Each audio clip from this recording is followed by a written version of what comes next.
Halfway between the Grand Canyon and Phoenix is the Verde Valley. On the north end of the valley is the city of Sedona, surrounded by one of the jewels of America's public lands, the Red Rock Ranger District of the Coconino National Forest, the most visited national forest district in America.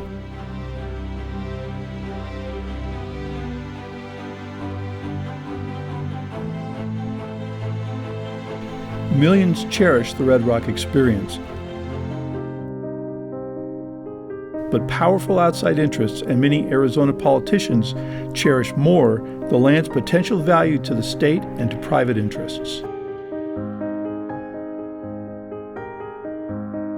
New laws and court decisions weaken national forest protections.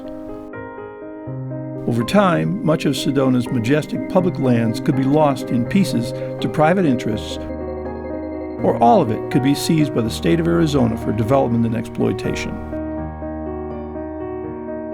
There is a simple solution to fight this attack on our public lands that are part of our American birthright. There is a way to preserve our rights to use and enjoy our national forests as we do now, but we need your help.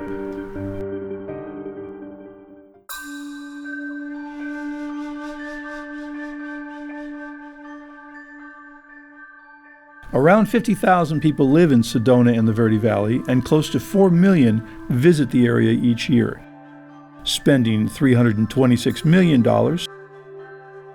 supporting 8,000 jobs, hundreds of local businesses, and bringing in over $10 million in taxes to the city of Sedona alone.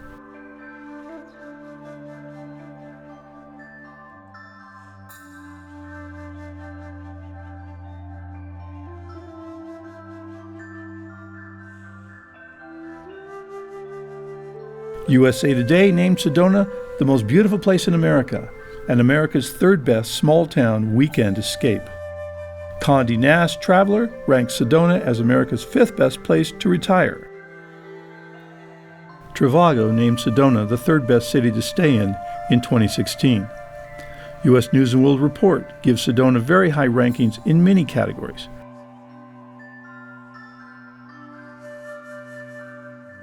Outside Magazine calls Sedona the new mountain bike mecca.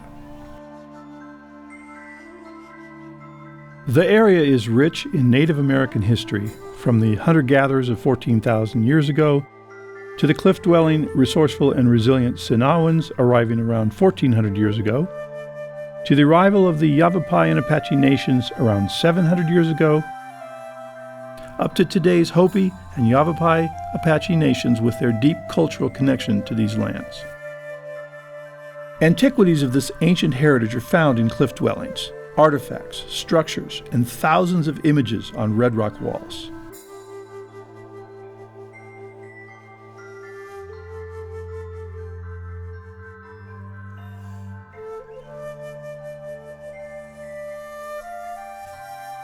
As tourism rises with a growing population, these antiquities need protection from vandals and thieves.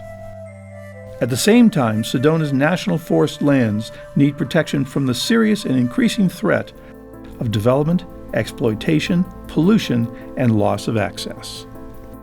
These threats loom on two fronts. First, Supreme Court rulings have weakened public land protections, allowing land transfers to continue, where in some cases the only lands left to transfer are in scenic areas. The other front is happening across America. There is a coordinated effort between powerful and influential fossil fuel interests, giant corporations, special interest nonprofits, and dark money organizations to fund, guide, and control some members of Congress and state lawmakers across the West to transfer public lands to the states. Studies have shown that those same public lands would be too expensive for the states to manage. That would require most of it to be sold off or leased to private interests.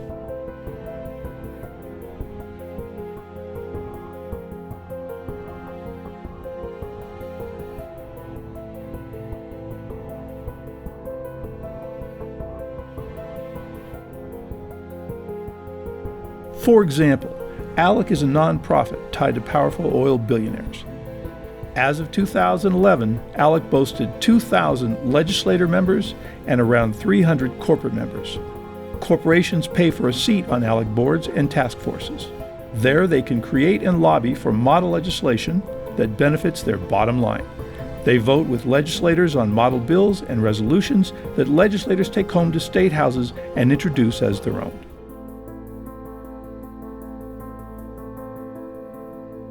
In 2011, one Arizona lawmaker sat on ALEC's Energy, Environment, and Agriculture Task Force. In 2012, she co-introduced SB 1332, requiring the state to seize Arizona's public lands. SB 1332 was modeled closely after ALEC legislation. Both established a commission to administer the disposal of public lands. Both established a process for determining interests, rights, or uses related to easements, geothermal, grazing, mining, recreation, rights of entry, special uses, timber, water, or other natural resources. Arizona Governor Jan Brewer vetoed SB 1332, stating that it appears to be in conflict or not reconcilable with the U.S. Constitution. It promotes another layer of bureaucracy, has potential liability costs, significant compliance costs, and there is a significant and unaccounted for fiscal impact. That same year, a Utah economic study found that taking over land management of federal lands in Utah would cost the state of Utah $275 million a year. Studies in other western states are coming to similar conclusions. In Arizona, as development spreads into the drought-stricken forest, the cost of fighting one major fire could decimate the Arizona Forestry Department's annual budget. Who will pay the bill?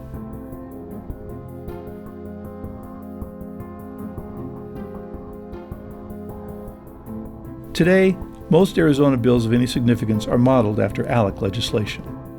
Over the last few years, ALEC guided a group of Arizona lawmakers to sponsor a series of bills related to transferring public lands to the state. Governor Ducey vetoed one bill as unconstitutional, others passed, and some are on hold.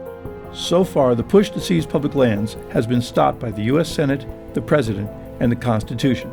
But land transfer advocates continue to look for clever ways to achieve their goal, the transfer of public lands in the West to state governments and then into private hands. For Sedona and the Verde Valley, over time the likely scenario would be the loss of most public access or fees charged. Construction noise will echo off canyon walls for generations.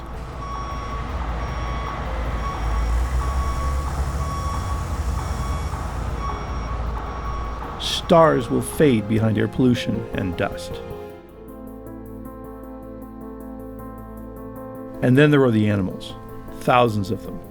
Development will push them back into the wilderness, competing for food and territory.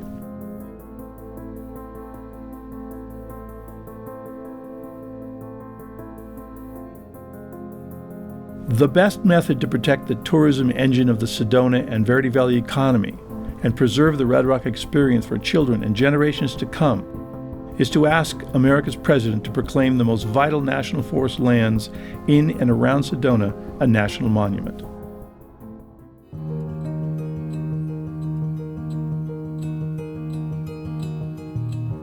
In the late 1800s, thieves pillaged Native American archaeological sites across the West. Artifacts were damaged or stolen. Whole structures were taken away. Congressman John Lacey of Iowa worked with scientists, scholars, and politicians to draft the Antiquities Act, an emergency measure to quickly preserve and protect threatened heritage lands of scientific and special interest for the public. President Theodore Roosevelt signed the act into law in 1906, giving the sitting president the authority to protect federal lands as national monuments. Today, national parks and monuments are America's Smithsonian Museum of Land, the crown jewels of the United States, its most celebrated historical, cultural, and environmental icons, from the San Gabriel Mountains National Monument above Los Angeles to Katahdin Woods and Waters National Monument in Maine. To date, there are 122 national monuments. National monument protections on federal lands are declared by the President or Congress after careful consideration of the area's cultural, scientific, historic, or scenic value to the nation. National Monument is a flexible designation, customized for the area's needs.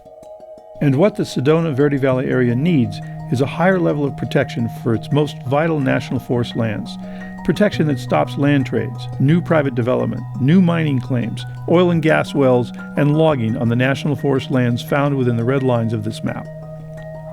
Public access and commercial uses of national forest lands will continue as today. Quality of life and the tourism engine of the local economy will continue as before.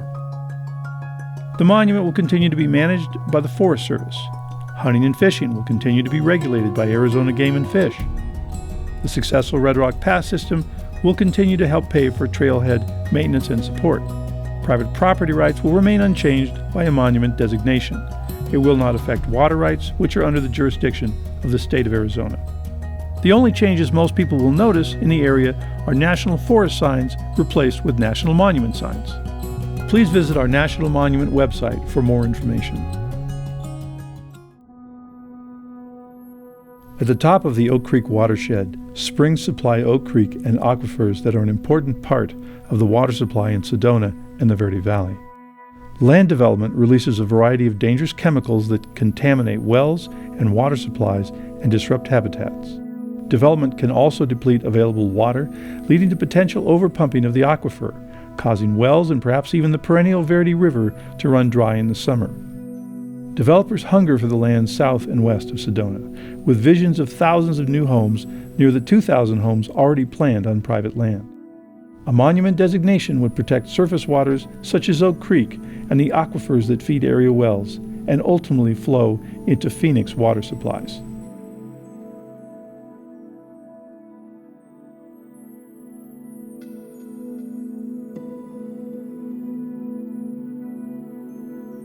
A 2016 poll shows that 58% of respondents oppose giving state governments control over national public lands, a majority consistent across all western states.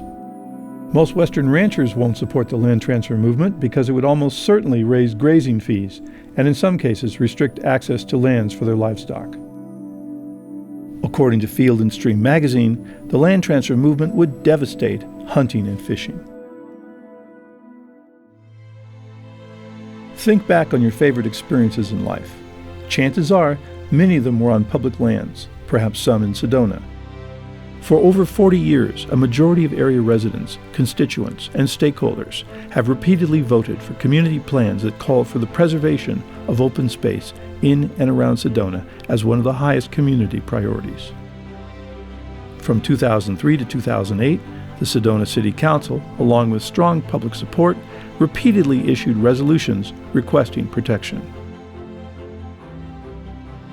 In 2010, newly elected congressional representative Ann Kirkpatrick sponsored a bill to raise the National Forest's protection level, but the bill fell a few votes short.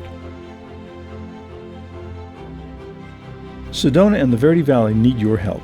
As of September 2016, over 13,000 people have signed a petition in favor of a national monument. If you want to stand up to the wealthy interests who want to exploit our public lands, if you want to take part in protecting this amazing, beautiful, magnificent creation for ourselves, our families, and future generations, we invite you to sign our petition at redrocknationalmonument.org, asking our president to proclaim the Sedona Verde Valley Red Rock National Monument. Then, email, write, or call your representatives in government and ask them to support the National Monument too.